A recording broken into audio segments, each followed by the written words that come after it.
What's going on, Port fans? Welcome back to another video on my channel. Today we're going to be previewing Port Adelaide's round 20 clash against GWS this Sunday at 2:40 p.m.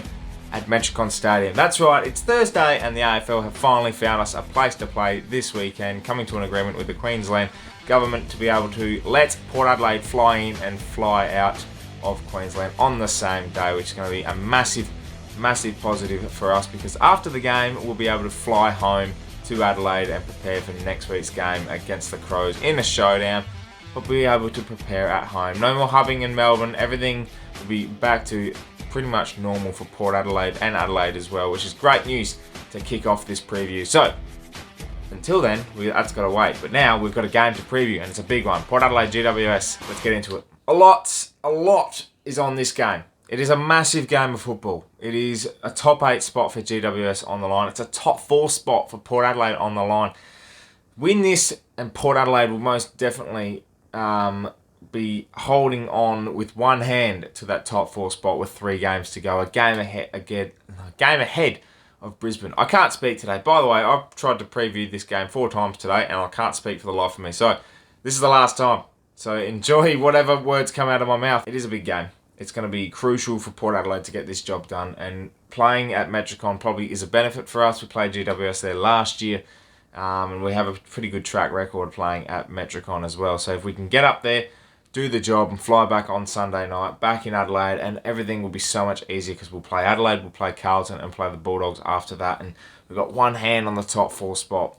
But in saying that, GWS have a chance to make a big play and put a big stamp on their top 8 position. And out of all the teams fighting for a top 8 spot, they have been the one that has been pretty impressive. They do have some very, very good players, but they're a weird mob. They beat Melbourne, they lose to Gold Coast, but then they beat Essendon, and it's just been up and down for them. And this is why, for me, it brings so much confidence for Port Adelaide this week, because I feel like the St Kilda game was a big over-the-hedge moment for us.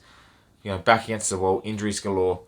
And now we're getting players back. We got the 3 guns back last week against Collingwood. We had our spurts last week, but it was an emotional week. You know, Boak's 300th. We had a lot going on during the week. We trained once, really, and we weren't able to get any rhythm into our week. Whereas this week we've been hubbing, we've been training properly, we've been able to do all the right things, and there's so much more riding on this again.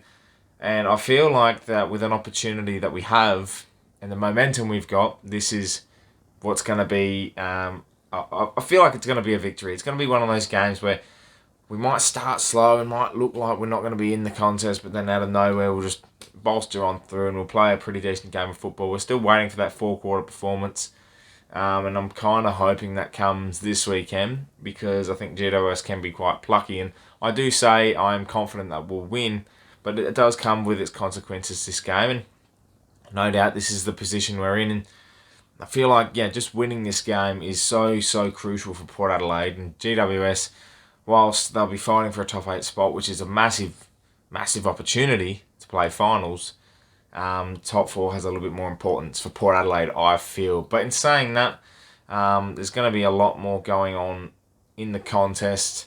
Around the ground, you got Charlie Dixon's game last year against the Giants. Phil Davis is probably not going to play this week.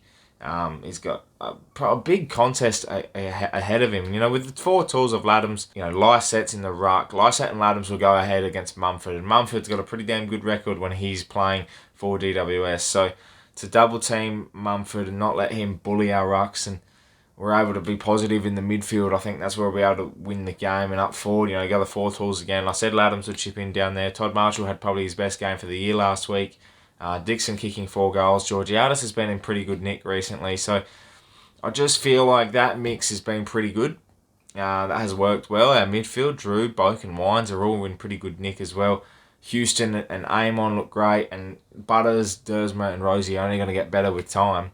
There's a lot of positives that will go into this weekend individually, that it will culminate into a better performance, and I think we'll see that this week. In terms of the Giants, they will have, they are a plucky side. They do get aggressive. They do hunt the ball carrier, and they're able to pressurise them around the ground. And they'll attack. They'll no doubt be looking to take full advantage of what they've been building. And last week against Essendon, they were down at half time, but they were still probably the better team in that situation. Essendon were just taking the chances, and then it just flipped on the lid.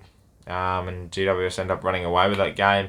So I think defensively, and GWS haven't been a big scoring side in the last month. They beat Melbourne with 64 points. They lost to Gold Coast, only scoring 60 odd. They won last week, only scoring 60 odd. And I think playing a team like Port Adelaide, Port will be able to exploit them on the scoreboard. And our defensive unit with Aliir, Jonas, and Mackenzie. I don't know if Cleary will come back. I don't think so. But that core group of players, Burton, Bonner's been pretty good. DBJ's been building.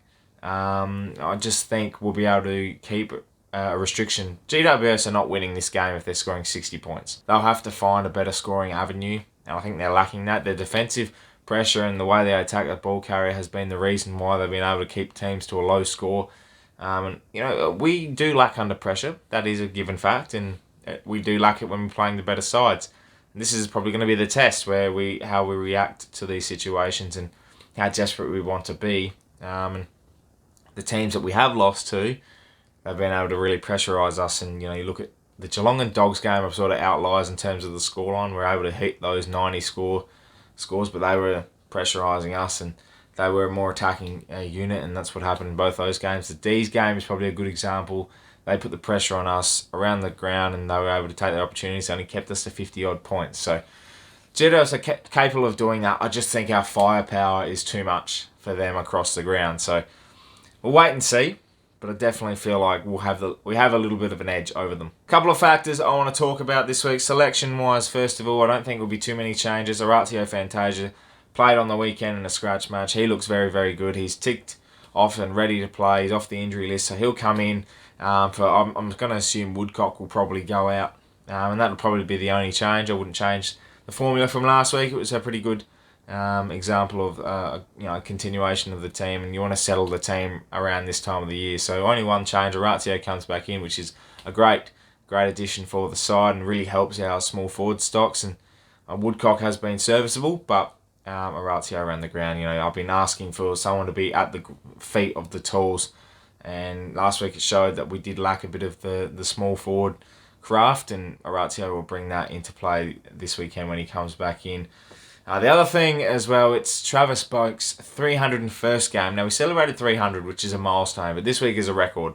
He breaks the all-time record for AFL games for Port Adelaide, playing 301 this weekend, breaking Kane Corns' 300 record. A magnificent achievement. It's been a pretty celebratory week for Boak last week. It's probably gone unnoticed a bit this week, and definitely I feel like he deserves a bit of recognition for that. So well done to Travis Boak, breaking the record for all-time games at Port Adelaide in the AFL, 301. Still got a fair bit to go to the likes of Russell Hebert and co, but still a magnificent achievement for him. And the other thing as well is Port Adelaide this week will be celebrating breaking an all-time membership record, 61,600 odd, which is 200 more than the previous record in 2018. A magnificent achievement by all.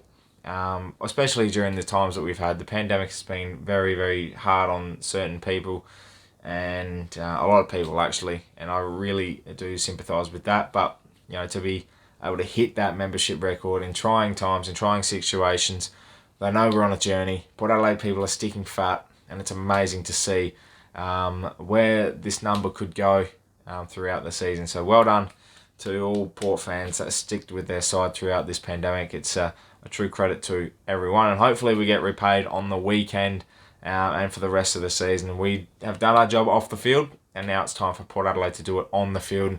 It starts this weekend against GWS, and my tip for this week, I'm tipping us by 17 points. I think we're going to be a little bit too strong up in attack, and I think playing at Metricon will suit us a lot, and I really do feel like the big stars will come out to play, the Boaks, the Wines. This is the type of game you want these players standing up. Drew has been very, very good. I think the three kids, amazingly, will be fantastic this weekend. Dersma, Butters and Rosie.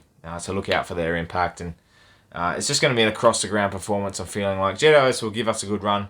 It will definitely be one of those games where we'll be frustrated, nervous and excited, and all the emotions that you get when you're a Port fan. So I look forward to seeing how this game pans out because it's an absolute beauty on a Sunday arvo. Well, there you have it. That is my preview for round 20, Port Adelaide versus GWS. Let me know in the comments below what you're thinking for this week's game. It's going to be, as I said, massive. It's a huge game, a lot on the line for both sides, and I think it's going to be an amazing contest. And it looks like, as I was going to say before, it's going to be one that definitely, if you're feeling it on a Sunday arvo footy is going to be fantastic to watch. Flicking through the Olympics and all of that. I think this is the game you want to watch for 3 hours on a Sunday before the Sunday night events on the Olympics. So let's get around it. Let's support the boys and support the channel as well. We're nearly at 4,000 subscribers. So close now. So hit that subscribe button and enjoy the journey for the rest of the season and beyond. My name is Anthony, and as always, can't bear.